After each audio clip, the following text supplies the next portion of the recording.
265 ans de prison sans... Février 1990, le corps sans vie du petit garçon a été retrouvé dans un quartier de Port-Elizabeth. 8 mois plus tard, à Roosevelt, près de Lewiston, Virginia Gisman, une prostituée âgée de 25 ans, a eu le malheur de tomber sur Stewart qui lui propose un peu d'argent en échange de son service sexuel.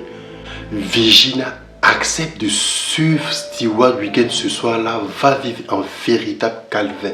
Stewart Weekend va s'acharner sur Virginia et le corps sera retrouvé à l'East Coast Gabrick, allongé sur le dos, entièrement dévêtu, les jambes écartées.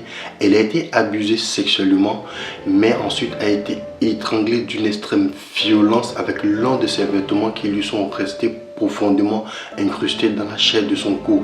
28 juillet 1995, dans le parc Prince Alfred à Sydenham, on retrouve le corps sans vie de Georgina, une prostituée âgée de 48 ans, avec toujours le même mode d'emploi. Georgina, comme les autres prostituées, a-t-elle aussi été étranglée avec l'un de ses vêtements. Mais contrairement aux autres prostituées, elle a subi d'abominables mutilations post-mortem.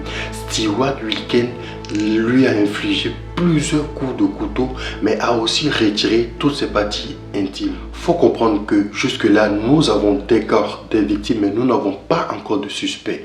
L'enquête est très difficile pour le policier de Port-Elizabeth, car chaque affaire est traitée dans chaque commissariat différent.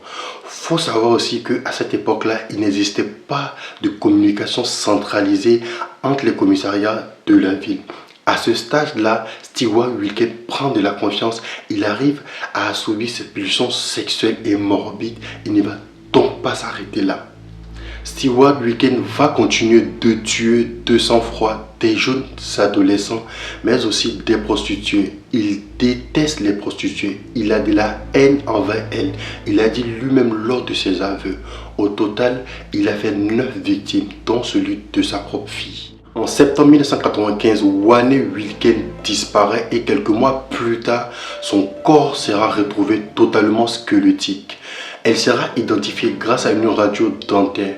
Mais à cette époque-là, nous avons le corps de la victime, mais nous n'avons pas assez de preuves pour inculper le père Stewart Weekend qui a été la dernière personne à être en présence de sa fille.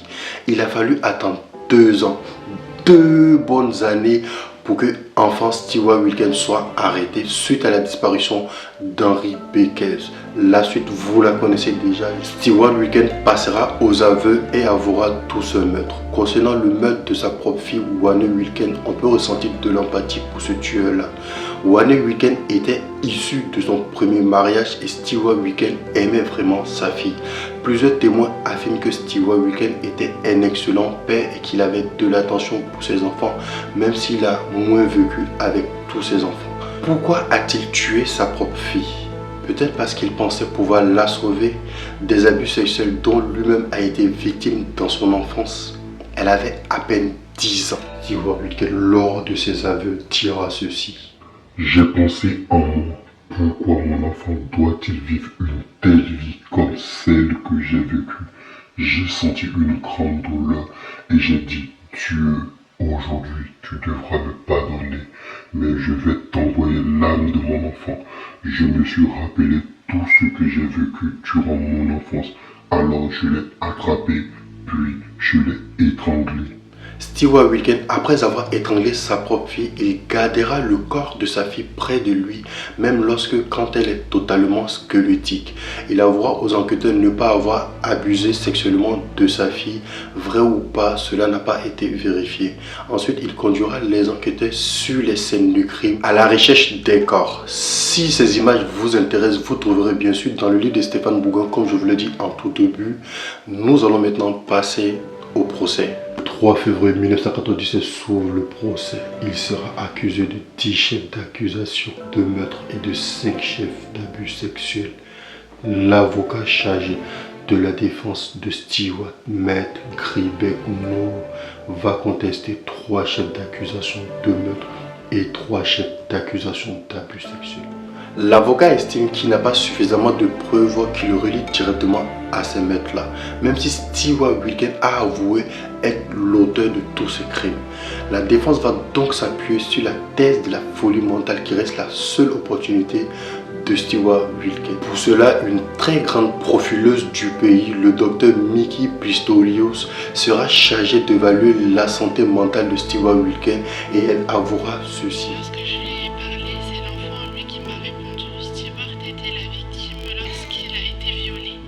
Il était l'agresseur lorsqu'il tuait. Et à présent, il est devenu la victime. Parce qu'il est tourmenté, comme il le dit, par les âmes de ses victimes.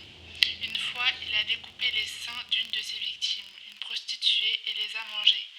Pour moi, il les a coupés pour avoir le lait.